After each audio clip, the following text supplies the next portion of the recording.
I lived in a district in East London called Hoxton. I was then a young lad, and Hoxton Hall is a Victorian musical. And basically I used to go there as a youth. It was a youth club, and I went there. I was 17 years old, and there was a drama class. So I joined the drama class, and that's where I met Stan. We just became friends. I'd never met anybody like him. And there was this character coming in, dressed up, hamming it up on the stage. It was more laughter and fun than rehearsals. He had everybody in stitches, but he was deadly serious. The family home was in 42 Peckham Grove, and that's where he grew up with his mother, father, and his sister. He was dogged by mental illness all his life. He was hospitalised at the age of 14 in 1948 at the Maudsley Hospital in South London, and he was on the children's ward. And there, during art therapy sessions, they gave him art materials, and I think he found that it helped him with his illness, whatever that was, by focusing on producing works of art.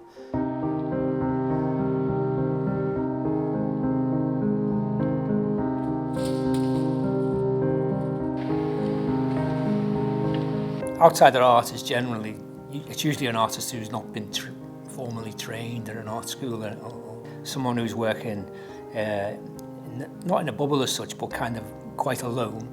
Stanley is, I'd say, almost a full-on archetypal outsider artist, but when you consider that he did study stained glass at the Royal College of Art, it's coming from an informed standpoint.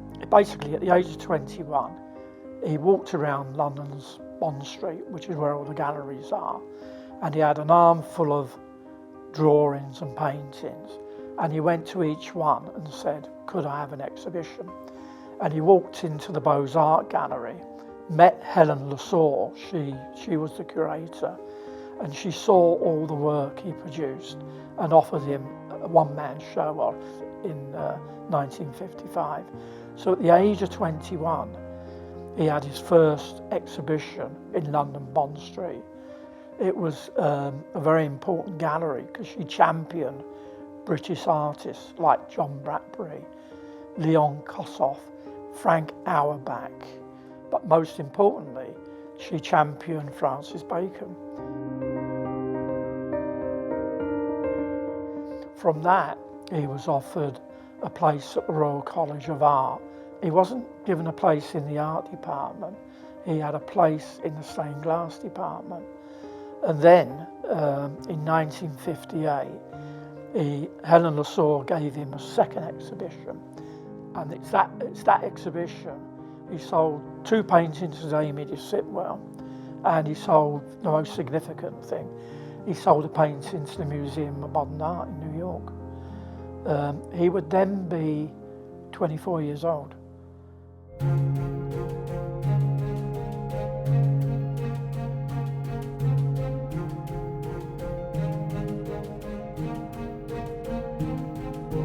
It was very, very popular. The students loved it, and you could see it because the students keep sketchbooks and journals. Then you could see it coming through in the seminars, and then you could see it coming through, see influence of the work coming through in some of their work in the studios. The painting that was purchased by the Museum of Modern Art in 1958 went on display in 1959 alongside work by Picasso, work by Jackson Pollock, work by George O'Keefe, and he had an invite to the private view, but Stan never went.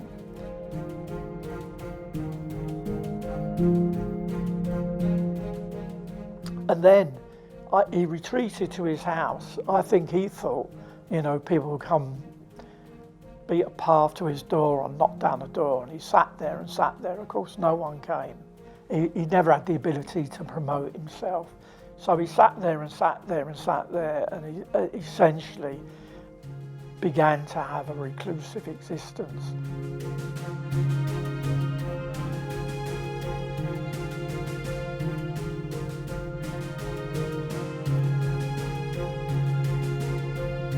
Stan was fascinated by cinema, and I think as a young man would go to the cinema and watch Rudy Valentino, and he'd watch Beck Davies, Pola Negri, Clara Bow, all these old silent screen stars, because he's got this fascination about the aging process and the way stars try to preserve their youth and beauty. And so he became totally absorbed in silent screen.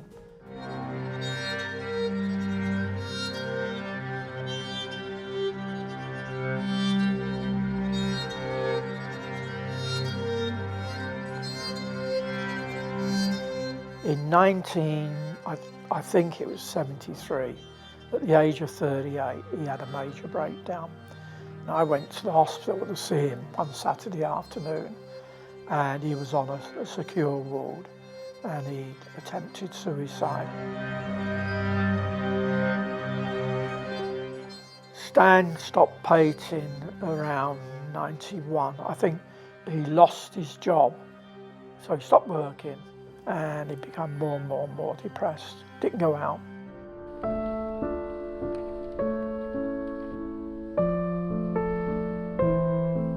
He had a stroke in January 2000, and he passed away within 2 or 3 days of having a stroke. So it's a sad end, really, you know. But you know, as we say, but the legacy is these marvellous paintings that he's left. There could be a renaissance of Stanley's work and more recognition.